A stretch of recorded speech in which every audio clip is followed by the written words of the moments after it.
Praise the Lord. கர்த்தருடைய பரிசுத்த நாமத்துக்கு மகிமை உண்டாவதாக. இன்றைய நாள் பொழுதிலே உங்கள் அனைவரும் சந்திப்பதிலே நான் மிகவும் மகிழ்ச்சி கொள்கிறேன். கர்த்தர் உங்களை ஆசீர்வதித்து உங்களை காக்க கடவர். கடுமையான வெயில், எல்லாவித இன்னல்களிலும் இருந்து நம்மை ஆண்டவர் நேர்த்தியான முறையிலே வழிநடத்தி வந்திருக்கிறார் இந்த மே மாதம் முழுவதுமாய், இல்லையாக. இன்று நம்ம மே மாதத்தின் இறுதி நாட்களுக்குள்ளாக நாம் வந்திருக்கிறோம். வருகின்ற காலங்களில் கூட கர்த்தர் நம்மை ஆசீர்வதித்து எப்போதும் காப்பார். விசுவாசிங்க. அவரை தவிர வேறு யாரும் நம்மளுக்கு உறுதுணை இல்லை. அவர் தான் எல்லாமே. இன்றைக்கி பாருங்கள், ஏசாயா தீர்க்கதரிசியின் புஸ்தகம் 41 அதிகாரம் 14 வசனம்.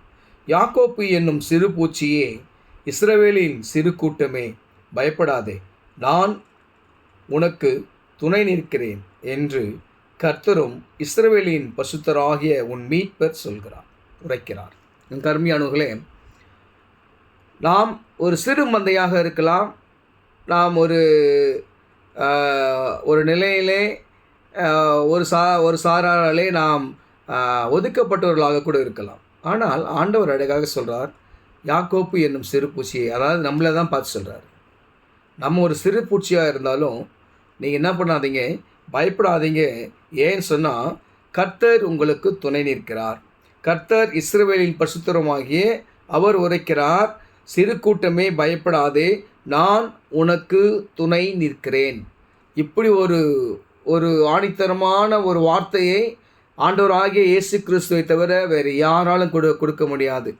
ஏன்னு சொன்னால், எப்பேற்பட்ட சூழலாக இருந்தாலும் நம்ம பெற்றோர்கள், நம்முடைய உடன் பிறந்தவர்கள், நண்பர்கள், நம்முடைய சகோதர சகோதரிகள், உறவினர்கள், இவங்கெல்லாம் நான் நிற்கிறேன்பா, நான் இருக்கிறேன்பா, நீ கவலைப்படாத, நீங்கள் செய்யுங்கன்னு சொல்கிற ஒரு சில வார்த்தைகள் நம்ம கேட்டிருப்போம்.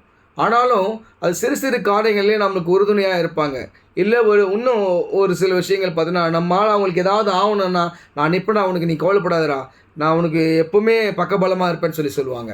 ஆனால் ஆபத்து வரும்போது திரும்பி கூட பார்க்க மாட்டாங்க, போயிடுவாங்க. ஆனால் ஆண்டவர் சொல்கிறாரு, நீங்கள் சிறு கூட்டமாக இருக்கலாம், ஒரு சிறிய குடும்பமாக இருக்கலாம், பலரால் தள்ளப்பட்ட ஒதுக்கப்பட்ட கல்லாக இருக்கலாம், ஒதுக்கப்பட்ட ஒரு சிறு பூச்சியாக இருக்கலாம். கர்த்தர் உங்களுக்கு வாக்குத்தத்தம் கொடுக்கிறார், பயப்படாதீங்க, நான் உங்களுக்கு துணை நிற்கிறேன். எனக்கு அருமையானவர்களே, இந்த வீடியோவை நீங்கள் பார்க்குறீங்கன்னா பயப்படாதீங்க. எப்பேற்பட்ட காரியமாக இருந்தாலும் மனுஷர் கைவிடலாம், இல்லை நான் நம்பினோர் கைவிடலாம், ஆனால் கர்த்தர் நம்மளை கைவிட மாட்டார்.